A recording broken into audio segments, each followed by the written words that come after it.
நண்பர்களே, அனைவருக்கும் உற்சாகமான மதிய வணக்கம். முகநூலில் நேரலை முதல் முயற்சி. பிரபஞ்ச ஈர்ப்பு விதி பற்றி எத்தனையோ நம்ம விஷயங்களை ஷேர் பண்ணிருக்கிறோம், எத்தனையோ வகுப்புகள் நடத்தியிருக்கிறோம்.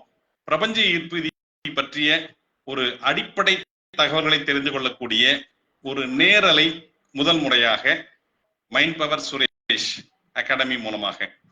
நண்பர்களே, நம்முடைய வாழ்க்கையில நம்ம எந்த எண்ணங்களை அதிகமாக சிந்திக்கிறோம், எந்த எண்ணங்களை தொடர்ந்து சிந்திக்கிறோமோ அந்த எண்ணங்கள் நம்மை உருவாக்குகிறது, நம்முடைய வாழ்க்கையை உருவாக்குகிறது.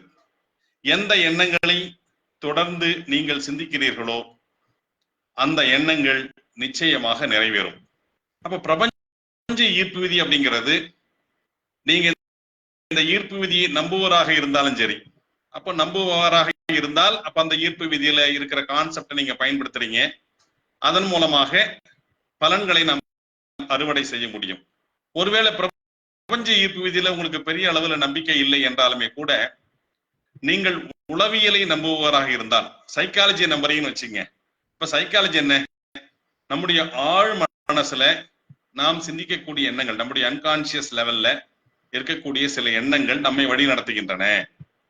அப்ப அந்த அன்கான்சியஸ் லெவல்ல இருக்கக்கூடிய எண்ணங்கள் ஒரு முறைப்படுத்தப்படும் போது நமக்கு வேண்டிய விஷயங்களை நாம் பெற முடியும், திருப்திகரமான வாழ்க்கையை நாம் அமைத்துக் கொள்ள முடியும் அப்படிங்கிறதா இங்க விஷயம். அப்ப நாம் எந்த எண்ணங்களை சிந்திக்கிறோம், அந்த எண்ணங்கள் எதன் அடிப்படையில் அமைகின்றன அப்படிங்கிறது ரொம்ப ரொம்ப முக்கியம். நீங்க பாசிட்டிவா திங்க் பண்ணலாம், நெகட்டிவா திங்க் பண்ணலாம். என் வாழ்க்கை நல்ல விதமாக மாறும்னு நினைக்கலாம், ஐயோ என் வாழ்க்கை இப்படி ஆயிடுச்சே நினைக்கலாம். இப்ப எதை நீங்கள் சிந்திக்கிறீர்களோ அதுவாகவே ஆகிறீர்கள்.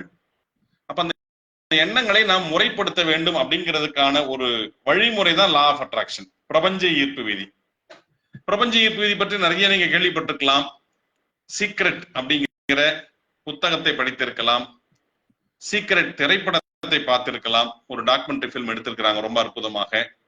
இந்த புத்தகமும் இந்த திரைப்படமும் ஒரு மிகப்பெரிய விழிப்புணர்வை உண்டாக்கியது. பிரபஞ்ச ஈர்ப்பு விதி பற்றி ஒரு விழிப்புணர்வை உண்டாக்கியதில் முக்கிய பங்கு இந்த புத்தகத்திற்கும் இந்த திரைப்படத்திற்கும் உண்டு.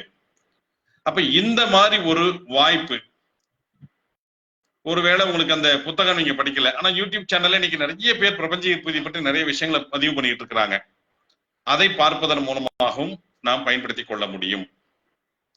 சமீபத்துல நடந்த என்னுடைய பிரபஞ்ச ஈர்ப்பு விதி பயிற்சியில நான் ஒருத்தரை மீட் பண்ணேன். திரு பஞ்சாட்சரம் அவர்கள், பாண்டிச்சேரியை சேர்ந்தவர். அவரை எனக்கு முதலாக டாக்டர் மேனகா அவர்கள் எனக்கு அறிமுகப்படுத்துறாங்க. அறிமுகப்படுத்தும் என்ன சொல்றாங்கன்னா, இவர் ஒரு நடமாடும் லா ஆஃப் அட்ராக்ஷன் அப்படின்னு சொன்னாங்க. அப்ப அந்த நடமாடும் லா ஆஃப் அட்ராக்ஷன் அப்படிங்கிற அந்த பஞ்சாட்சரம் சாரை நான் மீட் பண்றேன். அவர் நம்ம லா ஆஃப் அட்ராக்ஷன் வகுப்பை அட்டன் பண்ண பிறகு இதுல சொல்லக்கூடிய விஷயங்கள் எல்லாமே அவர் ஃபாலோ பண்ணிக்கிட்டு இருக்கிறாரு. ஆனா அது பிரபஞ்ச ஈர்ப்பு விதி அப்படின்னு தெரிஞ்சு அவர் ஃபாலோ பண்ணல, ஏதோ ஒரு விஷயம் அப்படின்னு அவர் ஃபாலோ பண்ணிருக்கிறார். அப்ப அவருக்கு அதை சொல்லி கொடுத்தவர்கள், அவங்க வீட்டு பெரியவங்க என்ன சொல்லி இருக்கிறாங்கன்னா, அருவா உருவா அப்படின்னு சொல்லி இருக்கிறாங்க.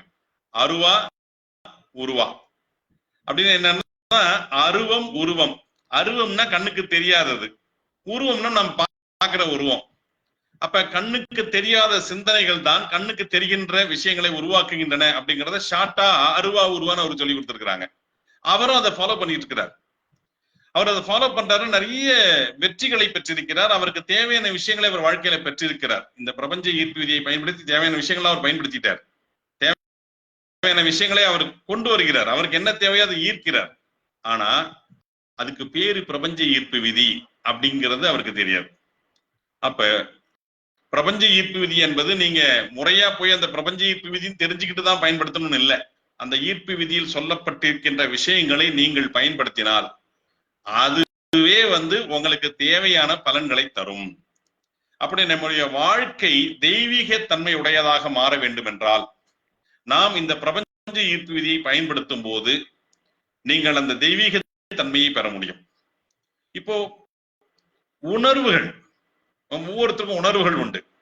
எண்ணங்கள், நம்ம எதை சிந்திக்கிறோம், நம்முடைய செயல்பாடுகள், இந்த உணர்வுகள், எண்ணங்கள், செயல்பாடுகள் மூன்றும் ஒன்றுக்கொன்று தொடர்புடையவை. நம்ம என்ன பண்றோம்னா பொதுவா நம்ம எண்ணங்களில் ஒரு பெரிய விஷயங்களை டார்கெட் பண்றோம். எனக்கு வந்து வீடு வேணும், கார் வேணும், பங்களா வேணும், நிறைய விஷயங்களை டார்கெட் பண்றோம். நான் இந்த எக்ஸாம் பாஸ் பண்ணணும், எனக்கு நல்ல மனைவி வேணும், என்னுடைய குடும்ப உறவுகள் நல்லா இருக்கணும், எல்லாமே நம்ம கேட்கிறோம். இதெல்லாம் வந்து மனசுல நம்ம எண்ணங்கள் மூலமாக ஒரு ஒரு தாட் ப்ராசஸ் கொண்டு வரோம், அந்த எண்ணங்களை அதுல செலுத்துறோம். அடுத்தது உணர்வுகள். உணர்வுகள்ல நம்ம எப்படி இருக்கிறோம் அப்படிங்கிறது தான் இந்த இடத்துல முக்கியத்துவம் வாய்ந்ததாக இருக்கிறது. உணர்வுகள் அப்படிங்கிறது நீங்க எப்படி உணர்றீங்க உங்களை. இப்ப நான் எண்ணங்கள்ல நான் கோட்டீஸ்வரன் ஆகணும் அப்படின்னு எண்ணங்கள்ல பிக்ஸ் பண்றேன். ஆனா உணர்வுகள்ல என்ன வாழ்க்கை இது, என்னடா வாழ்க்கை இது, எவன் சொன்ன பாடம் இது அப்படின்னு உட்கார்ந்து இருந்தோம்னு வச்சுங்களேன், அப்ப கோட்டீஸ்வரன் ஆகணும்ன்ற கனவு எப்படி நிறைவேறும்? அப்ப இந்த இடத்துல எண்ணங்கள் கோட்டீஸ்வரன் ஆகணும்னு இருக்குது, ஆனா உணர்வுகள் சோகமா இருக்கு, சில நேரங்கள்ல வருத்தமா இருக்கு, சில நேரங்கள்ல கவலையா இருக்கு. அப்ப இந்த கவலை, வருத்தம், சோகம், துக்கம், ஏமாற்றம், பொறாமை இதெல்லாம் வச்சுக்கிட்டு நான் ஜெயிக்கணும், வெற்றி பெறணும் அப்படின்ற ஒரு எண்ணங்களை மட்டும் மனசுல வச்சுக்கிட்டீங்கன்னா நடக்குமான்னா அந்த இடத்துலதான் ஒரு சிக்கல் உருவாக்கிறது. இப்ப கார்ல ஆக்சிலேட்டரை பிக்ஸ் பண்றீங்க, மிதிக்கிறீங்க கார் வேகமா போறதுக்கு. எதுக்காக? வேகமா போகணும். இப்ப பிரேக்கை பிடிக்கிறீங்க, பிரேக்கை பிடிச்சீங்கன்னா கார் நிற்கும். ரெண்டையும் ஒரே நேரத்தில் அழுத்தா என்ன நடக்கும்? அல்லது வந்து டூ வீலர்ல பிரேக்கை அழுத்திக்கிட்டீங்க, ஆக்சிலேட்டரை கொடுக்குறீங்க, எப்படி மூவ் ஆகும்? அந்த மாதிரி நம்முடைய எண்ணங்கள் முன்னேறி செல்வதற்கு தக்கவாறு எல்லாருமே பிக்ஸ் பண்றோம் நிறைய பேர். ஆனா உணர்வுகளை அதில் கொண்டு வந்தோமா அப்படிங்கிறது தான் கேள்விக்குறி. அப்ப உணர்வுகளோடு அந்த எண்ணங்கள் கனெக்ட் ஆகும் போது நம்முடைய செயல்பாடுகள் அதற்கேற்ப அமையும். இந்த மூணு ஒண்ணுக்கு ஒண்ணு தொடர்புடையது. இது அதிகரிச்சா அது அதிகரிக்கும், அது அதிகரிச்சா இன்னொன்னு அதிகரிக்கும். அப்ப உணர்வுகளும் எண்ணங்களும் சரியாக அமையும் போது செயல்